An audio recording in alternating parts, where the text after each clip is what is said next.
ইমামুল আউয়ালিন আল আখিরিন মাগরে সাদকা রাহমাতাল লিল আলামিন সাইয়্যিদুল কাউনাইন খাতমুল মুরসালিন আখিরা মদবুদ ফখরুল আউয়ালিন শুধু ওজুদাস রহমাতাল লিল আলামিন মসজিদে ওষুধ হামারো ये জমিন। আজকে বান্দা তোমার ইবাদত করার কোনো খবর নাই। তোমাকে যখন বলা হয় বান্দা নামাজ পড়ো, তখন তুমি সুতা দিয়া নামাজ থেকে দূরে সরে যাও, বলো যে আমার প্যান্ট খারাপ হয়ে গেছে, আমার শরীরের কাপড়টা অনেক খারাপ, এই জন্য আমি এখন নামাজ পড়তে পারবো না, শরীরটাকে পবিত্র করা লাগবে। হে আল্লাহর গোলাম, আল্লাহ তাআলা তোমাকে শক্তি দিয়েছেন, এই শক্তি পাইয়া আমার আল্লাহর ইবাদতের মধ্যে কাটায়া দাও।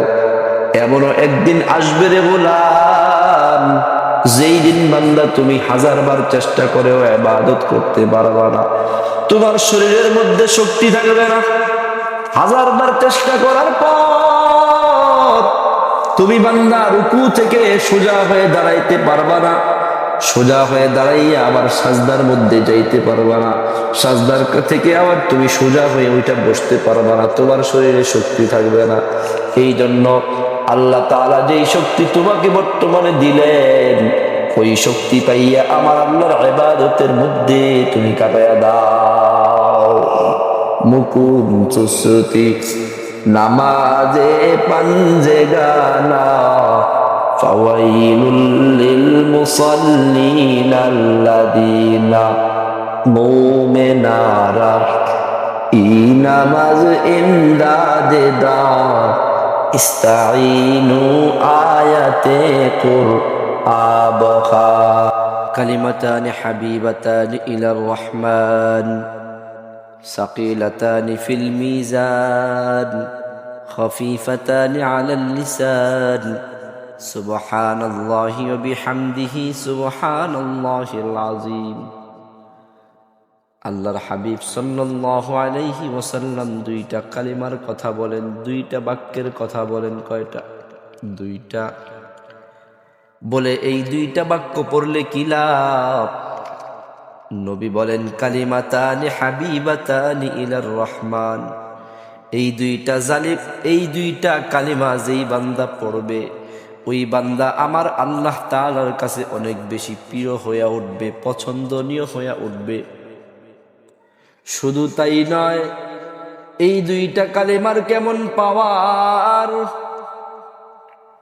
নবী বলেন সাকিলাতান ফিল মিজান, এই দুইটা কালেমা যখন মিজানের মধ্যে ওজন করা হবে, তখন এই দুইটা কালেমার ওজন অনেক বেশি ভারী হয়ে যাবে। এই দুইটা কালেমার ওজন অনেক বেশি ভারী হয়ে যাবে।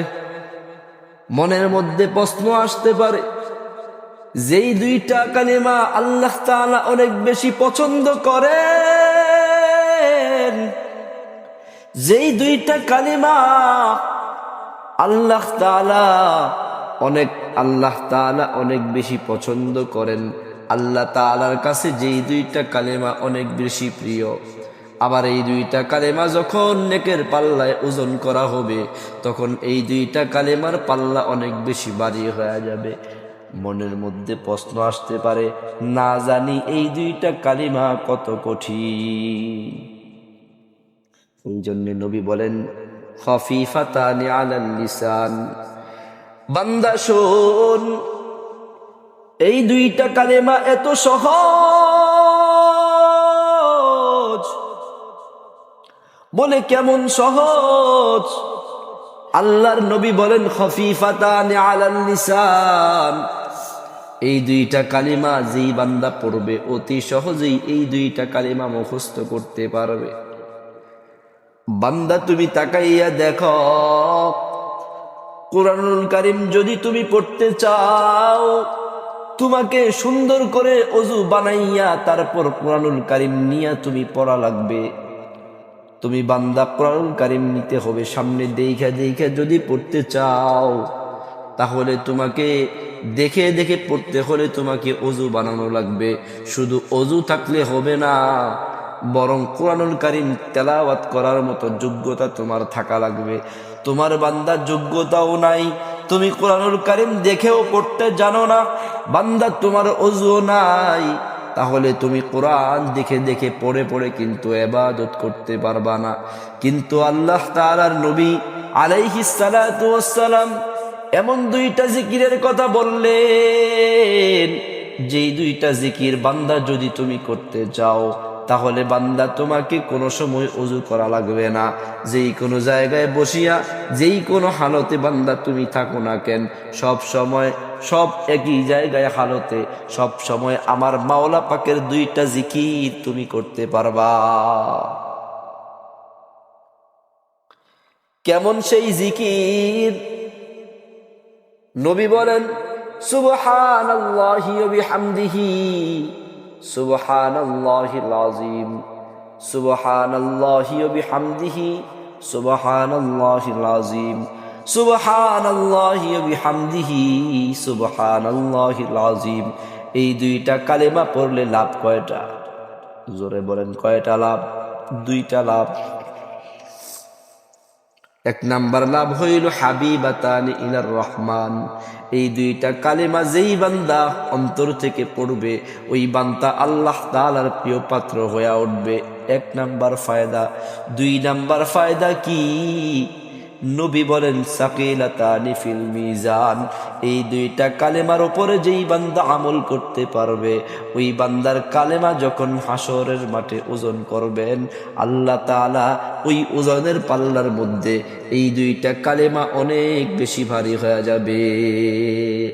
ইমামুল আউয়ালিন আল আখিরিন বাহরে সাদকা রাহমাতাল লিল আলামিন সাইয়্যিদুল কাউনাইন খাতমুল মুরসালিন আখিরা মদবুদ ফখরুল আউয়ালিন শুধু ওজুদাস রহমাতাল লিল আলামিন মসজিদে ও শুধ হামারো ये জমিন। আজকে বান্দা তোমার ইবাদত করার কোনো খবর নাই। তোমাকে যখন বলা হয় বান্দা নামাজ পড়ো, তখন তুমি সুতা দিয়া নামাজ থেকে দূরে সরে যাও, বলো যে আমার প্যান্ট খারাপ হয়ে গেছে, আমার শরীরের কাপড়টা অনেক খারাপ, এই জন্য আমি এখন নামাজ পড়তে পারবো না, শরীরটাকে পবিত্র করা লাগবে। এরে আল্লাহর গোলাম, আল্লাহ তাআলা তোমাকে শক্তি দিয়েছেন, এই শক্তি পাইয়া আমার আল্লাহর ইবাদতের মধ্যে কাটায়া দাও। এমনও একদিন আসবে রে গোলাম, যেই দিন বান্দা তুমি 1000 বার চেষ্টা করেও ইবাদত করতে পারবা না, তোমার শরীরের মধ্যে শক্তি থাকবে না। 1000 বার চেষ্টা করার পর তুমি বান্দা রুকু থেকে সোজা হয়ে দাঁড়াইতে পারবা না, সোজা হয়ে দাঁড়াইয়া আবার সাজদার মধ্যে যাইতে পারবা না, সাজদার থেকে আবার তুমি সোজা হয়ে ওইটা বসতে পারবা না, তোমার শরীরে শক্তি থাকবে না। এই জন্য আল্লাহ তাআলা যেই শক্তি তোমাকে বর্তমানে দিলেন, ওই শক্তি পাইয়া আমার আল্লাহর ইবাদতের মধ্যে তুমি কাটায়া দাও। মুকুন সুসতি নামাজে পাঞ্জে গানা ফাওয়াইলুল লিল মুসাল্লিন আল্লাযিনা মুমিনারা ই নামাজ ইমদাদে দা ইস্তাঈনু আয়াতে কুরআবহা আয়াতে কদ আফলাহা রায়া দেখো।